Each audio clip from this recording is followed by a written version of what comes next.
Hello students, स्वागत है आपका मेरे चैनल में। आज मैं आपको फिजिक्स के मोस्ट इम्पोर्टेंट एमसीक्यू करवाऊंगा। चलिए स्टार्ट करते हैं आज का ये लेक्चर। क्वेश्चन नंबर 1, निम्नलिखित में कौन सी राशि सदिश नहीं है? तो यहाँ क्या बताना है? सदिश राशि नहीं है, वो बताना है। सदिश राशि यानी कि वेक्टर क्वांटिटी। तो यहाँ पर ए ऑप्शन में दिया है वेग वेलोसिटी, तो ये सदिश राशि है, वेक्टर क्वांटिटी है। बी ऑप्शन में दिया है विस्थापन डिस्प्लेसमेंट, ये भी सदिश राशि है, वेक्टर क्वांटिटी है। सी वाले ऑप्शन में दिया है बल फोर्स, ये भी कैसी राशि है? सदिश राशि है, वेक्टर क्वांटिटी है। डी वाले ऑप्शन में दिया है आयतन वॉल्यूम, तो ये कैसी राशि है? तो ये अदिश राशि है। अदिश राशि यानी कि स्केलर क्वांटिटी है। तो हमको यहाँ क्या बताना था? सदिश नहीं है, तो इसका आंसर क्या हो जाएगा? डी ऑप्शन यहाँ करेक्ट हो जाएगा। आयतन इसका आंसर हो जाएगा।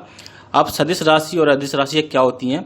तो सदिश राशि यानी कि वेक्टर क्वांटिटी ऐसी राशियाँ जिन्हें व्यक्त करने के लिए दिशा के साथ, दिशा यानी कि डायरेक्शन के साथ साथ हमें परिमाण की आवश्यकता ही पड़ती है। परिमाण यानी कि मैग्नीट्यूड की, तो इसे क्या बोलते हैं? सदिश राशि या वेक्टर क्वांटिटी बोलती हैं। अदिश राशियाँ किसे कहती हैं? अदिश राशियाँ यानी कि स्केलर क्वांटिटी ऐसी राशियाँ जिन्हें व्यक्त करने के लिए केवल परिमाण यानी कि मैग्नीट्यूड की आवश्यकता पड़ती है, उसे हम बोलते हैं अदिश राशि यानी कि स्केलर क्वांटिटी। अब आते हैं क्वेश्चन नंबर 2 पर। क्वेश्चन नंबर 2, निम्नलिखित में से कौन सी एक सदिश राशि है? तो हमको यहाँ पर क्या बताना है? सदिश राशि बताना है, वेक्टर क्वांटिटी बताना है। तो यहाँ पर इसका आंसर हो जाएगा संवेग, मोमेंटम। तो ये मोमेंटम संवेग कैसी राशि है? सदिश राशि है, वेक्टर क्वांटिटी है। बी ऑप्शन यहाँ करेक्ट हो जाएगा। अब आते हैं क्वेश्चन नंबर 3 पर। क्वेश्चन नंबर 3, निम्नलिखित में से कौन सी एक सदिश राशि नहीं है? तो यहाँ पर भी यहाँ क्या बताना है? सदिश राशि नहीं है। तो यहाँ सदिश राशि नहीं है यानी कि वेक्टर क्वांटिटी नहीं है, वो बताना है। तो कौन सी नहीं है? यहाँ पर कार्य नहीं है, वर्क नहीं है। कैसी राशि नहीं है? वर्क, सदिश राशि नहीं है। तो ई ऑप्शन यहाँ करेक्ट हो जाएगा। अब आते हैं क्वेश्चन नंबर 4 पर। क्वेश्चन नंबर 4, निम्नलिखित में से कौन सी सदिश राशि है? तो यहाँ क्या बताना है? सदिश राशि कौन सी है वो बताना है। सदिश राशि यानी कि वेक्टर क्वांटिटी। तो इसका आंसर हो जाएगा विस्थापन यानी कि डिस्प्लेसमेंट हो जाएगा। सी ऑप्शन यहाँ करेक्ट हो जाएगा। अब आते हैं क्वेश्चन नंबर 5 पर। क्वेश्चन नंबर 5, आवृत्ति का ऐसा ही मात्रक क्या है? आवृत्ति यानी कि फ्रीक्वेंसी का क्या बताना है? ऐसा ही मात्रक क्या है? देखो इसका आंसर हो जाएगा हर्ट्ज हो जाएगा, क्योंकि आवृत्ति यानी कि फ्रीक्वेंसी का ऐसा ही मात्रक क्या होता है? हर्ट्ज होता है। डी ऑप्शन यहाँ करेक्ट हो जाएगा। अब आते हैं क्वेश्चन नंबर 6 पर। क्वेश्चन नंबर 6, बल का ऐसा ही मात्रक क्या है? तो यहाँ क्या बताना है? बल का ऐसा ही मात्रक यानी कि फोर्स का ऐसा ही मात्रक बताना है, क्या है? तो इसका आंसर हो जाएगा न्यूटन। तो बल का ऐसा ही मात्रक यानी कि फोर्स का ऐसा ही मात्रक क्या होता है? न्यूटन होता है। सी ऑप्शन यहाँ करेक्ट हो जाएगा।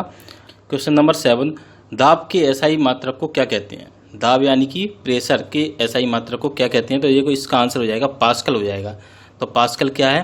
दाब यानी कि प्रेशर का ऐसा ही मात्रक है। सी ऑप्शन यहाँ करेक्ट हो जाएगा। अब आते हैं क्वेश्चन नंबर 8 पर। ध्वनि की तीव्रता का ऐसा ही मात्रक क्या है? ध्वनि यानी कि साउंड की तीव्रता, इंटेंसिटी का हमको ये क्या बताना है? ऐसा ही मात्रक बताना है। तो इसका आंसर हो जाएगा डेसिबल हो जाएगा। ये ऑप्शन यहाँ करेक्ट हो जाएगा। अब आते हैं क्वेश्चन नंबर 9 पर। विद्युत धारा का ऐसा ही मात्रक क्या है? यहाँ क्या बताना है? विद्युत धारा का ऐसा ही मात्रक बताना है। विद्युत धारा यानी कि इलेक्ट्रिक करंट का। तो इसका आंसर हो जाएगा एम्पियर हो जाएगा। सी ऑप्शन यहाँ करेक्ट हो जाएगा। अब आते हैं क्वेश्चन नंबर 10 पर। क्वेश्चन नंबर 10, ऊष्मा का ऐसा ही मात्रक क्या है? तो यहाँ ऊष्मा का ऐसा ही मात्रक बताना है, क्या है? तो इसका आंसर हो जाएगा जूल हो जाएगा। ये ऑप्शन यहाँ करेक्ट हो जाएगा। अब आते हैं क्वेश्चन नंबर 11 पर।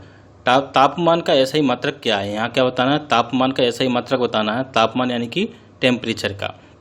तो इसका आंसर हो जाएगा केल्विन हो जाएगा। ये ऑप्शन यहाँ करेक्ट हो जाएगा। अब आते हैं क्वेश्चन नंबर 12 पर। ऊर्जा का ऐसा ही मात्रक क्या है? तो यहाँ पर क्या बताना है? ऊर्जा का ऐसा ही मात्रक बताना है। तो इसका आंसर हो जाएगा वाट हो जाएगा। ऊर्जा यानी कि पावर का। तो बी ऑप्शन यहाँ करेक्ट हो जाएगा। अब आते हैं क्वेश्चन नंबर 13 पर। निम्नलिखित में से कौन सी एक ऊष्मा की इकाई नहीं है? तो यहाँ पर क्या बताना है? ऊष्मा की इकाई नहीं है, वो बताना है। तो इसका आंसर हो जाएगा, इसका आंसर वाट हो जाएगा, क्योंकि वाट किसकी इकाई है? पावर की इकाई है। तो ऊष्मा क्या है? यानी कि ऊष्मा की इकाई क्या है? ऊष्मा क्या होती है? एनर्जी होती है। तो ऊष्मा की इकाई क्या क्या है? देखो यहाँ पर दिया किलो कैलोरी, किलो जूल, ये सारी क्या है? ऊष्मा की इकाई हैं, एनर्जी की इकाई हैं। लेकिन यहाँ पर जो डी वाले ऑप्शन में दिया वाट, वो किसकी इकाई है? ऊर्जा की इकाई है। वो उसकी ऊर्जा यानी कि पावर की इकाई है। तो यहाँ पर डी ऑप्शन करेक्ट हो जाएगा। अब आते हैं क्वेश्चन नंबर 14 पर। क्वेश्चन नंबर 14, प्रतिरोध को मापने की इकाई क्या है? प्रतिरोध यानी कि रेजिस्टेंस को मेजर करने की क्या यूनिट है? इकाई क्या है? तो इसका आंसर हो जाएगा ओम। ये ऑप्शन यहाँ करेक्ट हो जाएगा। अब आते हैं क्वेश्चन नंबर 15 पर। त्वरण का ऐसा ही मात्रक है? तो यहाँ पर क्या बताना है? त्वरण का ऐसा ही मात्रक बताना है। त्वरण का मतलब होता है एक्सीलरेशन। तो एक्सीलरेशन का ऐसा ही मात्रक क्या हो जाएगा? मीटर प्रति वर्ग सेकंड हो जाएगा, मीटर पर सेकंड स्क्वायर हो जाएगा। ये ऑप्शन यहाँ करेक्ट हो जाएगा। अब आते हैं क्वेश्चन नंबर 16 पर। क्वेश्चन नंबर 16, केल्विन मापने की इकाई है। तो केल्विन किसको मापने की इकाई है? तापमान को मापने की इकाई है, टेम्परेचर को मेजर करने की इकाई है। डी ऑप्शन यहाँ करेक्ट हो जाएगा।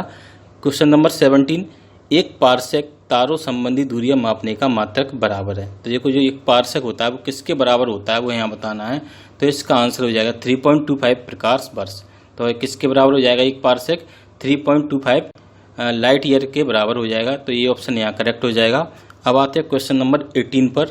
क्वेश्चन नंबर 18, भौतिक मात्रा यंग मापांक की इकाई क्या है? तो हमको ये क्या बताना है यहाँ? यंग मापांक की इकाई बताना है। यंग मापांक का मतलब होता है यंग्स मॉडुलस ऑफ इलास्टिसिटी।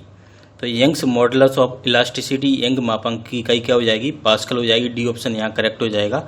अब आते हैं क्वेश्चन नंबर 19 पर। क्वेश्चन नंबर 19, भौतिक मात्रा तनाव की इकाई क्या है? यहाँ पर तनाव की इकाई बताना है, तनाव यानी कि टेंशन की इकाई बताना है। तो इसका आंसर हो जाएगा पास्कल हो जाएगा। सी ऑप्शन यहाँ करेक्ट हो जाएगा। अब आते हैं क्वेश्चन नंबर 20 पर। क्वेश्चन नंबर 20, किसी पदार्थ के मात्रा की मौलिक इकाई क्या है? यहाँ पर क्या बताना है कि कोई पदार्थ है उसकी क्या बताना है? मौलिक इकाई बताना है क्या होगी। तो इसका आंसर हो जाएगा मोल हो जाएगा। ये ऑप्शन यहाँ करेक्ट हो जाएगा।